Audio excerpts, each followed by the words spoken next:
This evening, I really want to talk about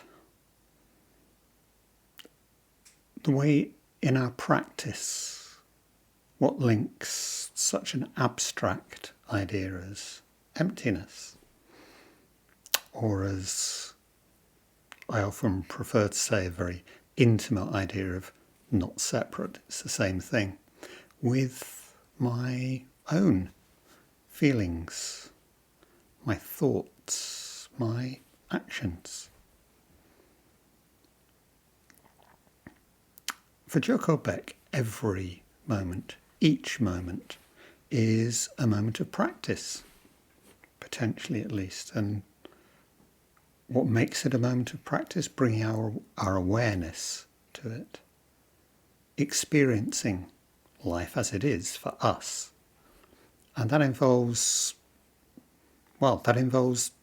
feeling how I really feel, not how I think I should feel. Being aware of what I'm really thinking, not what I think I should feel.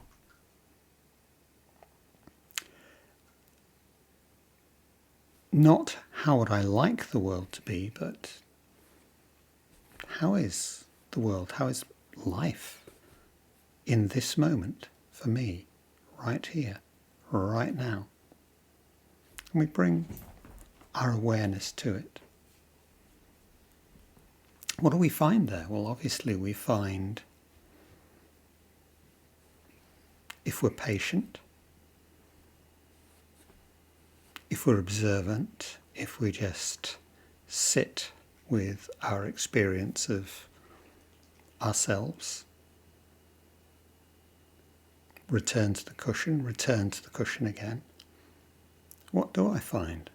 Well, I obviously find my anger. I find my greed. I find my dishonesty. I find all of these things, and naturally, alongside this, I find my kindness. I find my generosity. I find my caring. And I find my perseverance. And perseverance is absolutely central here. So much of our practice is simply returning to awareness, returning to the cushion. And for those of us working with the precepts, returning to actually the practice of working with the precepts. Perseverance. And of course, one of the other things which we also find along with our anger, our dishonesty, our greed, our kindness, our care and our generosity is our ridiculous but seemingly unavoidable tendency to judge. And clearly in this kind of work, judgment is one of the major things which can get in our way. One of the real spanners in the works, the thing that we're going to keep tripping up over again and again. But then, as soon as I realise that my judgment is simply part of me too, part of my life as it is, and I realise that I don't have to judge myself about judging myself, if I can simply hold that in awareness too, begin to realise that working with the precepts is not about good and bad. It's not about me being good. It's not about me being bad.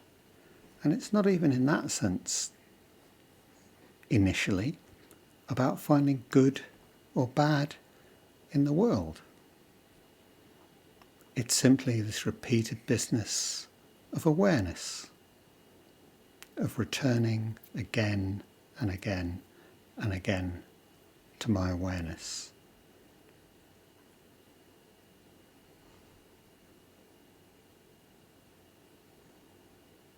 What this means is that I'm not outside looking in on the world. I'm not sitting in judgment upon a me as if I'm observing myself through CCTV or through a telescope. I'm not passing judgment on a world which is separate from me. I'm simply part of an evolving situation, this moment as it's unfolding in front of me, as I'm unfolding with it, as I'm not separate from this situation. And it's really important to realise that my judgment, fairly inevitable as it is always a standing back from, a separating out from the whole, the situation, the process. And this can be wonderful, but it can also be quite uncomfortable. If I think that, put it on its traditional form, the precept about not killing is simply about not killing. Well, I haven't killed anybody this week, and that's great. I haven't intentionally killed any animals this week. And yet, in so many different ways, I'm absolutely implicitly complicit in the killing of so many creatures, in the violence of the world. I can't simply step out of that. I'm not separable from this situation. I'm part of this world. I'm part of this world worlding, unfolding. I'm part of the process. So I'm engaged. I'm not standing back. I'm engaged, and to that extent, I'm also, word we normally think of very negatively, complicit. No escape. That's me, part of the situation, part of the world. And what happens? What happens as I return to this kind of awareness again and again and again? Rather than seeing how my experience of life fits into a set of external rules, I begin to see how my own sense of appropriate action, my own sense of what does this situation require and what role can I play in it? What care needs to be given? What care needs to be received? And what part am I going to play in that, in this situation and this situation, and now in this moment and ongoing? And of course, in that, I can recognise many of my actions, both now and in the past and in the future, have not contributed well, have not offered what I would have liked to offer. And that's fine, because it has to be. Because each moment is another response, another opportunity, another taking part in the world, whether I like it or not. No escape.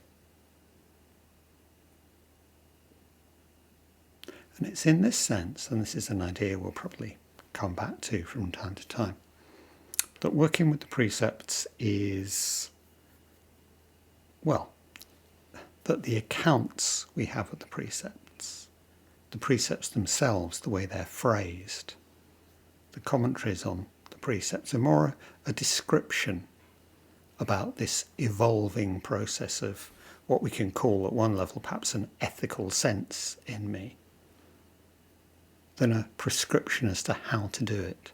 So more description of when it's going well, when it's not going well, than a do this, don't do that. And in terms of the contemporary way in which we think about ethics, it's more to do with an ethics of care than it is the kind of judgment of right and wrong which you will find in a law court. And in actual fact, that contrast is really important, because The law always aspires to being universal. Theory applies the same to everyone. It's a set of abstract principles which are not directly anything to do with me. My own evolving ethical sense, we can call that intrinsic. It comes out of my concern, my engagement with the actual world, the life situations I find myself in. I think the real difficulty that people find with the idea of the precepts, and certainly working with them, is when we think of them as extrinsic, being handed down from above, like the commandments were handed to Moses. It's not that. It's not about passing judgment. It's not a set of rules we can follow or we can break in that simple sense, because we're always part of an evolving, ongoing situation. We're part of a process. And there's always the temptation with rules. Just tell me what to do. And maybe in terms of the Tne Precepts, like any other system of rules, just school rules or office rules or whatever, just tell me what to do. Tell me what I'm allowed to do and tell me what I'm not allowed to do. But if we don't live these, I mean in the deeper sense, not obey, but actually live, if they don't emerge from us, then we're not really going to engage in this process. And it's the process here which is vital, not conforming to any particular rule on any particular occasion. The thing about external rules is that they invite kind of pushback. You've only got to say, don't think of an elephant, and everybody starts thinking of an elephant. You've only got to say, don't take intoxicating substances, and we immediately start thinking, what intoxicating substance can't I do without? What can I get away with? And again, when we introduce the precepts to people, it's very tempting to think in terms of, okay, that's the rule, but what can I actually get away with? And I suppose the key one here, which people, in a sense, I love the precept around substances that cloud the mind. Intoxicants is the traditional way of putting it. We have a rather different way of putting it. But that's the one where this kind of, oh yeah, that's the rule, but what can I get away with attitude really comes to the fore. I mean, if we think we have a precept around killing, we wouldn't think about asking, yeah, okay, I know that's the rule, but how many people is it okay to kill? Or is it okay if I just kill somebody on a Tuesday? Or how much am I actually allowed to steal before it's a problem? But we do that with alcohol, in particular of all the intoxicants we can think of. And if I say that, people immediately start thinking, oh, so we're not allowed to drink then. It's not about that. It's not, am I allowed to do this? It's, what effect does this have on me? What effect does this have on the people around me? Over days, weeks, months, years, decades. How is my life? And we can study our reactions. How is it when? How is it when other people? What role does this play in my life? And so from all these different angles, we see the role of alcohol, if we do drink, in our own life. We come to greater awareness of how that figures, and whether for us, in our evolving, ongoing process of growing ethical awareness, what feels appropriate, what's right in this situation, rather than saying this is a rule that I'm going to follow or I'm going to break. And so we always talk about not even keeping or breaking the precepts. We talk about holding them. Holding them like a shell you find on the beach. Investigating, becoming awareness. What does this do? Why is it like that? What does this mean? What does this imply? Enjoying its beauty. Enjoying the poetry of its form. Wondering, how do I engage with this? Its strangeness, its familiarity.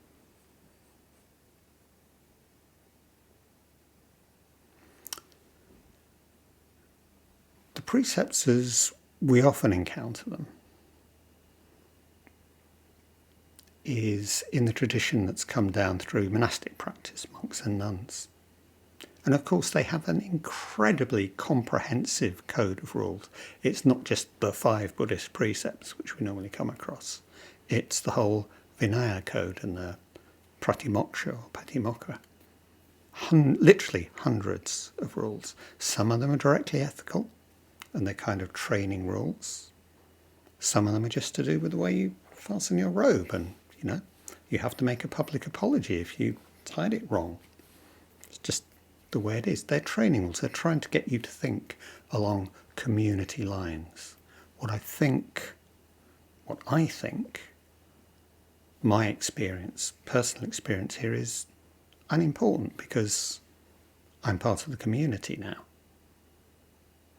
We have the authority of the abbot or the abbess. I follow their rule about the teachings. That's what I'm doing.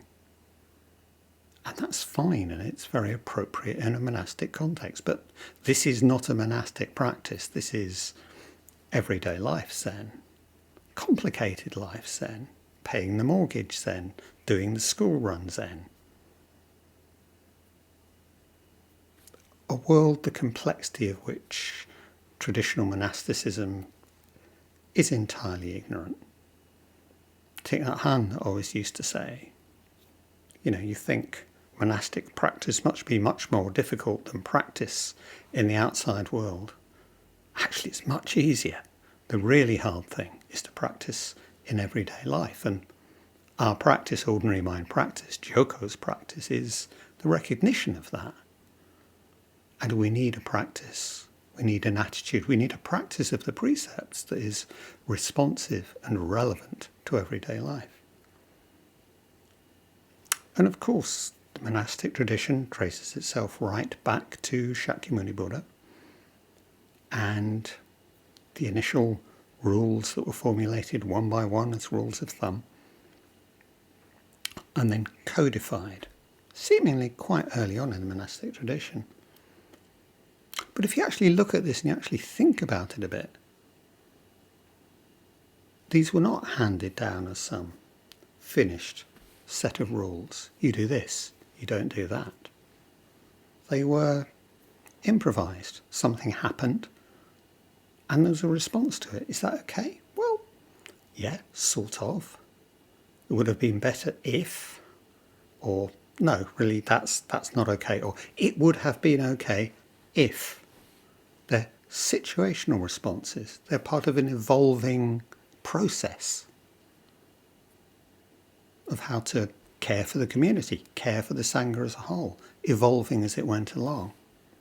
And it's only after and this is tradition, so it's stories, but is it true? Well, it's the tradition we have. We don't have any other account, so let's work with it. Let's run with it. It's only after the Buddha's death that this process of ethical engagement about what's okay and what's good practice and what's really not so good, this evolving process gets codified into a set of abstract rules.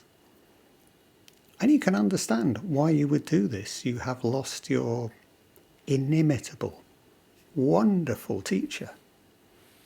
He's died. Devastated. Is the tradition going to fall apart? Is this it? Is this the end of Shakyamuni Buddha's practice? Well, what can we do? And we know what we do. We try and memorize and orally record everything he ever said, and on the other hand, we try and formalise and codify this set of things you should do and things you shouldn't do. And it's at that point that it becomes more like a legal system, although, it's not so much like our present legal system, but this idea of a set of abstract principles which you can abstract from life as we live it, complicated, messy, from the living expression of the Dharma.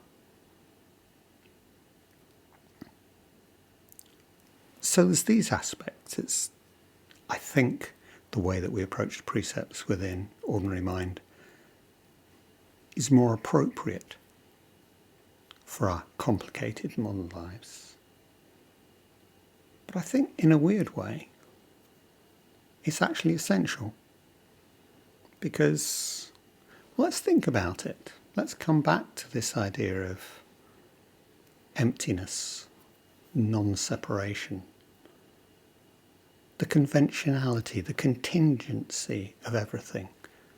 Everything is real, but it has no separate and independent reality. Reality is relationship, is relational. One thing to another thing. Reality changes, it moves, it's impermanent. It's relation, so it's all interconnected. And we have these wonderful images of impermanence and interconnection within Zen, within Buddhism. It seems fundamentally mistaken to try and abstract from this living, evolving, ever-changing continuity, fixity, abstraction, permanence, and ultimately, practically, separation. A set of extrinsic values rather than those which we generate within our own practice. And I think there's a recognition of that to an extent within the monastic tradition too, that is about making ourselves separate, on the whole, making ourselves pure, standing back from the affairs of the world. Home leaving is a very important image within the monastic tradition. Ours is a home-staying practice. We don't leave home. We don't give up our engagement with the world. We create, we evolve a practice that fits that. And that's what we're trying to do.